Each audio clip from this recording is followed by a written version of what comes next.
Hello friends, ये book है you can achieve more. इसके राइटर हैं शिव खेरा।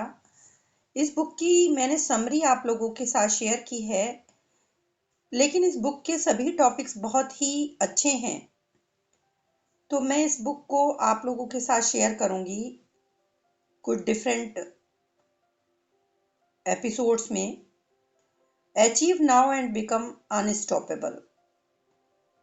पॉजिटिव एटीट्यूड वाले पर्सन को कोई रोक नहीं सकता और नेगेटिव एटीट्यूड वाले पर्सन की कोई हेल्प नहीं कर सकता। ये बुक एक रोड मैप है जो आपकी जर्नी में आपको और ज़्यादा अचीव करने में हेल्प करेगी, जो इस क्लटर्ड एनवायरनमेंट में आपको क्लैरिफाई करेगी और आपको डायरेक्शन ढूंढने में हेल्प करेगी। फैक्ट्स को एक्वायर करना नॉलेज है और उन फैक्ट्स को इंटरप्रेट करना आना अंडरस्टैंडिंग, और उन फैक्ट्स का प्रॉपर एप्लीकेशन करना विजडम है। कोई भी आइडिया मर जाता है यदि उस पर काम ना किया जाए।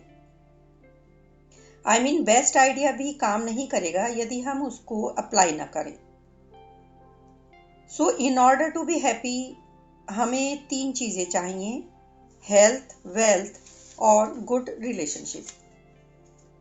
हम कहाँ पर पहुंचते हैं ये डिपेंड करता है कि हम बाय डिफॉल्ट जीते हैं या डिजाइन के साथ जीते हैं। ऐसा ना हो कि अपनी लाइफ के अंत में जाकर हम ये बोलें कि ये चीजें तो हमारी चॉइस ही नहीं थी। सो ये रिग्रेट अवॉइड करने के लिए हमको सही चॉइसेस लेनी होंगी। हमको ज़रूरत है ये जानने की कि कब यस कहना है, कब नो कहना है। Learning to make a living और लर्निंग टू लिव दोनों अलग चीज़ें हैं। ये बुक मीनिंगफुल लाइफ को डिज़ाइन करने में आपकी हेल्प करेगी। सक्सेस एंड फेलियर का एक लिमिटेड लाइफ स्पैन होता है।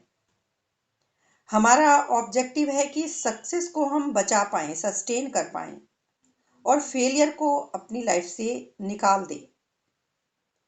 If you want to stand out then you need to do something outstanding. कुछ अलग करना होगा, नहीं तो हम भीड़ में गुम हो जाएंगे। This book guides us to make positive choices and avoid pitfalls. तो अपना एक्शन प्लान शुरू करते हैं।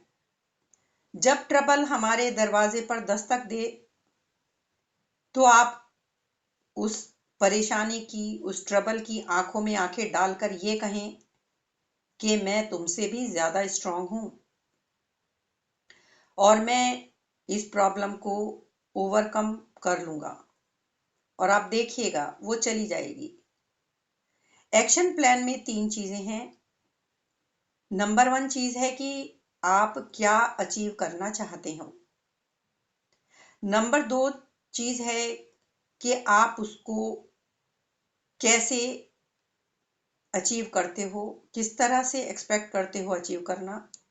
और थर्ड चीज है कि आपने उस चीज को अचीव करने के लिए कौन सी डेट, कौन सा दिन तय किया है, यानी कब तक आप चाहते हैं कि वो चीज आपको मिल जाए। सबसे पहले हमारा एटीट्यूड कैसा होना चाहिए उस पर बात करते हैं। हमारा एटीट्यूड विन विन एटीट्यूड होना चाहिए, क्योंकि winners have will power, loser have want power. कैसी एक ही तरह की परिस्थितियों में एक व्यक्ति अलग अलग रिकॉर्ड्स बनाता रहता है, लेकिन वहीं कोई दूसरा व्यक्ति उन परिस्थितियों में टूट जाता है, बिखर जाता है। तो अंतर है दोनों के एटीट्यूड में। सक्सेस हमारी पोजीशन पर डिपेंड नहीं करती, वो डिपेंड करती है हमारी डिस्पोजिशन पर, जो है हमारा एटीट्यूड। सही कहा गया है कि सक्सेस सिर्फ 10% है जो हमारे साथ होता है। 90% उनमें वो चीज होती है कि हम उस सिचुएशन में, उस सरकमस्टांस में, उस प्रॉब्लम में किस तरह से रिस्पॉन्ड करते हैं। एक बहुत पुरानी कहानी है। एक बूढ़ा आदमी था। वो अपने ग्रैंडसन को विजडम देने के लिए पढ़ाता है कि हर इंसान में एक बैटल चलती रहती है, एक वॉर चलती रहती है, जो कि हम सबके अंदर होती है। हमारे अंदर दो वॉल्व्स होते हैं, एक ईविल और दूसरा गुड। ईविल वाला जो होता है वो बहुत ग्रीडी होता है, एरोगेंट होता है, सेल्फिश होता है, क्रूकेड होता है, ईगोइस्टिक होता है। वहीं जो दूसरा वोल्फ है, वो अच्छे वाला जो होता है वो पीसफुल होता है, काम होता है, happy, gracious, generous, honest, compassionate. तो ये दो सेल्फ सब लोगों के होते हैं। तो ग्रैंडसन पूछता है इन दोनों में से कौन जीतता है, इन दोनों वॉल्फ में से। तो ग्रैंडफादर कहते हैं कि बेटे तुम्हारे पास चॉइस है कि उनमें से कौन सा जीतेगा। ये डिपेंड करेगा कि तुम जिसको ज्यादा फीड कराओगे वही जीतेगा। वर्स्ट बैटल होती है जो हमारे अंदर चलती है। हमको अपने रियल एनिमी का पता होना चाहिए। एक बार हमको पता चल जाए कि हमारा रियल एनिमी कौन है, तो हम अपनी जो अंदर की बैटल है, अंदर की लड़ाई है, वो जीत जाएंगे। यानी जब हम प्रॉब्लम से भागना चाहते हैं तो हम कहीं वेकेशन पे चले जाते हैं, लेकिन यदि हमको यही नहीं पता कि उस प्रॉब्लम से छुटकारा कैसे पाना है, तो सही मानिए तो वो आप प्रॉब्लम भी अपने साथ छुट्टियों पर ही लेके चले जाते हैं, carrying all that turmoil inside. हमारी दो नेचर होती हैं। हमारी एक नेचर होती है, वो चाहती है कि फन करे, कन्वीनियंट करें, जो आसान हो, जो सही हो या सही ना हो। और वो शायद हमारे लिए सेल्फ डिस्ट्रक्टिव भी हो सकता है। लेकिन हमारी जो दूसरी नेचर है, ये हमें गाइड करती है सही चीज़ें करने के लिए, जो हमको खुशी देंगी, जो हमें हैप्पीनेस तक लेकर जाएंगी। हाँ, ये चीज़ें इनकन्वीनियंट हैं। शुरू शुरू में ये बहुत तकलीफ देती हैं शॉर्ट रन में। लेकिन जो नेचर वन है वो प्रीडोमिनेंटली हमारे ऊपर हावी हो जाती है। और नेचर जो टू है हमारी, जो हमें सही चीज़ें करने के लिए बताती है, वो उसको दबा देती है। हमको पता है कि चीज़ें ये सही नहीं है, गुड नहीं है, हेल्दी नहीं है, लेकिन हम वो फिर भी करते हैं। लाइफ में हमको इन्हीं बुराइयों को छोड़ना है, इनको ओवरकम करना है, जो हमें नीचे ले जाती हैं, और अच्छी चीज़ों को अपनी स्ट्रेंथ देनी है, जो हमें ऊपर उठाती हैं। सब लोग समझते हैं कि सही क्या है, गलत क्या है, बट स्टिल वो रॉन्ग चीज़ें ही करते रहते हैं। एक्चुअल में बैटल हमारे अंदर ही है, जो इजी, क्विक और कन्वीनियंट चीज़ें करना चाहती है, रादर देन क्या सही है या क्या अच्छा है या जो हमें करना चाहिए एक्चुअल में। तो एटीट्यूड ही हमारी चॉइस है। एटीट्यूड जो है वो हमारी ही चॉइस है। पॉजिटिव एटीट्यूड वाले लोग सॉल्यूशन पर फोकस करते हैं, हर प्रॉब्लम में अपॉर्चुनिटी देखते हैं। It's about persistence, determination, not discouragement and depression. Many times in life we discover new scenery. हम चीज़ों को नए ढंग से देखना जब सीख जाते हैं, तो वो हमारा पर्सपेक्टिव चेंज हो जाता है। Not because the landscape has changed, but because हमने उसी चीज़ को डिफरेंट पर्सपेक्टिव से देखा, डिफरेंट एटीट्यूड से देखा। क्या आपने कभी चींटियों को देखा है? वो खाली बैठी आपको शायद ही कभी मिलेंगी। एंड्स नेवर सेटिडल, ये उनके नेचर में ही नहीं है। वो हार्ड वर्किंग होती हैं, कभी भी क्विट नहीं करती। यदि कोई उनका रास्ता भी रोक लेता है तो वो ऊपर नीचे आगे पीछे कहीं से भी होकर निकल जाती हैं, और वो तब तक करती रहती हैं जब तक वो कामयाब नहीं हो जाती, उनको ऊपर चढ़ने का रास्ता नहीं मिल जाता। सो ऑब्स्टेकल्स या परेशानियां उनको रोक नहीं सकती। इवन परेशानियां हमको भी नहीं रोकती। एंड्स जो होती हैं वो बहुत दूरदृष्टि होती है उनकी। वो समर के बारे में नहीं सोचती, इवन वो विंटर के लिए अपना खाना कलेक्ट करके रख लेती हैं, और वो तब तक खाली नहीं बैठती जब तक अनलेस इट इज डेड। और उनमें एक वर्क बैलेंस भी होता है, वर्क लाइफ बैलेंस। वो समर्स में काम करती हैं और विंटर्स में रेस्ट करती हैं। वो हाइबरनेट करती हैं टू कंजर्व एनर्जी। उनको पता है कि काम करना कब बंद करना है। एंड्स पर्पस ड्रिवन होती हैं। उनका सोल जॉब होता है कि अपने साथी के लिए खाना ढूंढना। वो डिस्ट्रैक्ट नहीं होती, फोकस्ड होती हैं। Ants can carry big responsibilities, although ये बहुत छोटी होती हैं, their contribution are big. They can handle up to 100 times their body weight. सोचिए एटीट्यूड का कितना अंतर होता है। हमारे पास 4 ग्लास हैं, एक प्लास्टिक का, एक सेरेमिक का, एक स्टील का और एक सिल्वर का। उनमें एप्पल जूस है, तो क्या उसके टेस्ट में अंतर आएगा? कि कंटेनर अलग अलग चीजों के बने हुए हैं, कोई प्लास्टिक का है, कोई सेरेमिक्स का है, कोई स्टील का है। No. So it is not the container that decides the taste, but what is inside each one of us. क्योंकि लुक्स, कपड़े, क्वालिफिकेशन, इनसे कुछ भी फर्क नहीं पड़ता यदि हमारा एटीट्यूड ठीक नहीं है। Attitude is a habitual way of thinking and feeling. It is a view point, a frame of mind, a thinking process, and a way of looking at things. It is our standpoint, our approach to things, or our reaction to situation in life.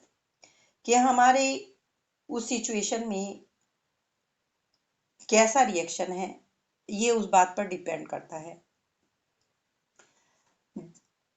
Attitude की जो बीमारियां होती हैं, pessimism और negativity, ये हमारे attitude की वजह से होती हैं। ये हमारी जो बीमारियां हैं बॉडी की, उनसे भी ज्यादा खतरनाक है। यदि हमारा एटीट्यूड ठीक नहीं है, हम पेसिमिस्ट हैं या नेगेटिव हैं, हमको डिजीज को हैंडल करना आना चाहिए। पहले ये देखते हैं कि पेसिमिस्टिक एटीट्यूड क्या है। पेसिमिस्ट लोग कौन होते हैं?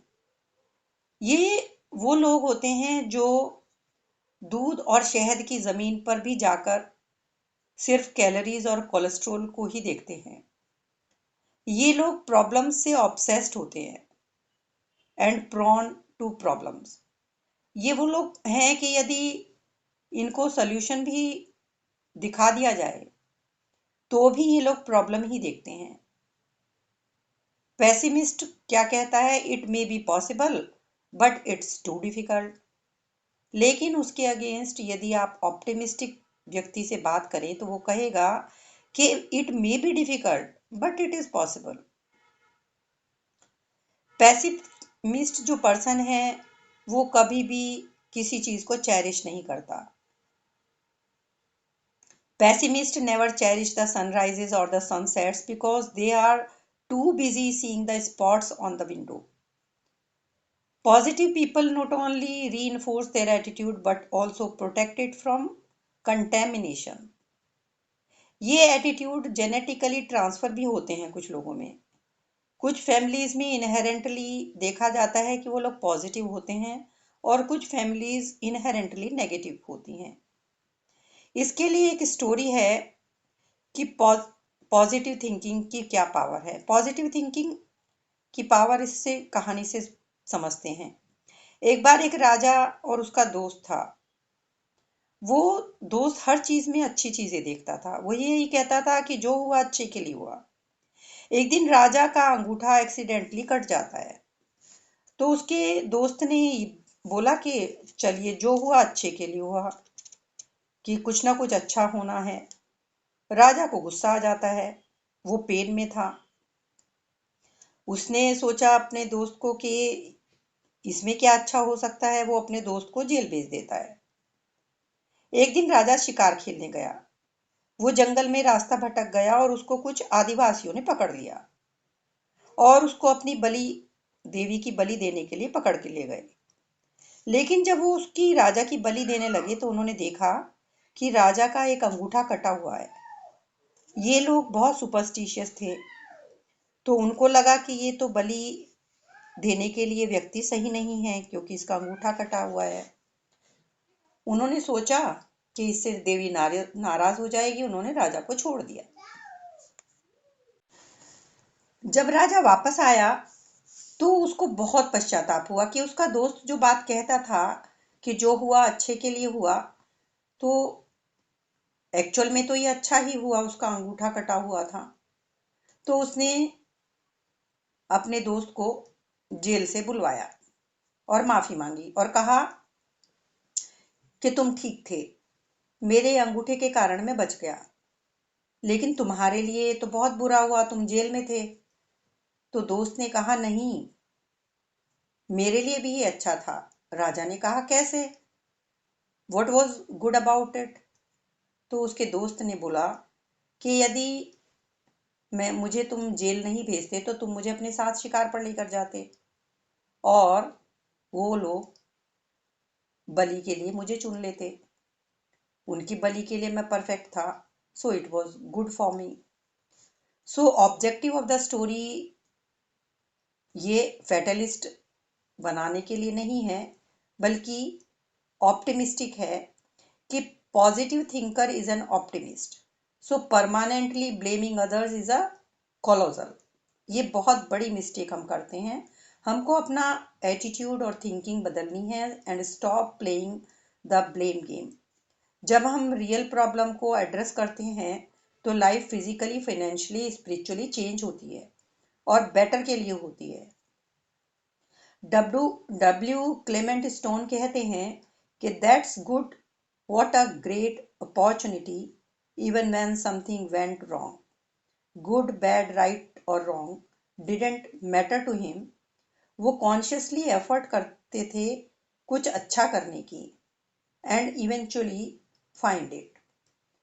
सो पॉइंट्स टू रिमेंबर, यदि कोई पैटी लाइफ जीना चाहता है, पैटी थिंग्स पे ही आर्ग्यू करना चाहते हैं, पैटी थिंग्स पर ही रोते रहते हैं, अपना फ्यूचर दूसरों के हाथों में रखते हैं, तो उनको करने दीजिए। हम ऐसा क्यों करें? Change is uncomfortable. ये इतना आसान नहीं है। एटीट्यूड या थॉट पैटर्न को बदलना इजी नहीं है।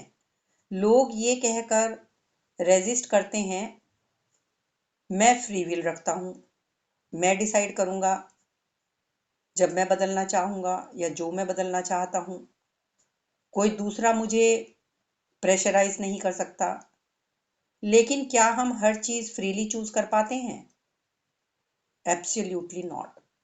क्या हम चूज करते हैं अपने parents, sibling, gender, country, colour, height etcetera को? क्या हर चीज हमारे कंट्रोल में है? No, everything is not in our control. Ophthalmologist, कई बार आपने देखा होगा, चश्मा पहनते हैं। गैस्ट्रोएंट्रोलॉजिस्ट, उनको भी एसिडिटी हो सकती है। कभी कभी कार्डियोलॉजिस्ट होते हैं, उनको भी हार्ट अटैक्स आ जाते हैं। कभी कभी कार्डियक सर्जन्स को भी बाईपास सर्जरी करानी पड़ती है। The only thing we can choose is our attitude. सिर्फ एटीट्यूड ही वो चीज है जो हमारे कंट्रोल में है। ब्रूस ली एक बहुत मार्शल आर्टिस्ट थे ग्रेट, उनका एक पैर दूसरे पैर से 1 इंच छोटा था, लेकिन उन्होंने कभी भी कंप्लेन नहीं की। वो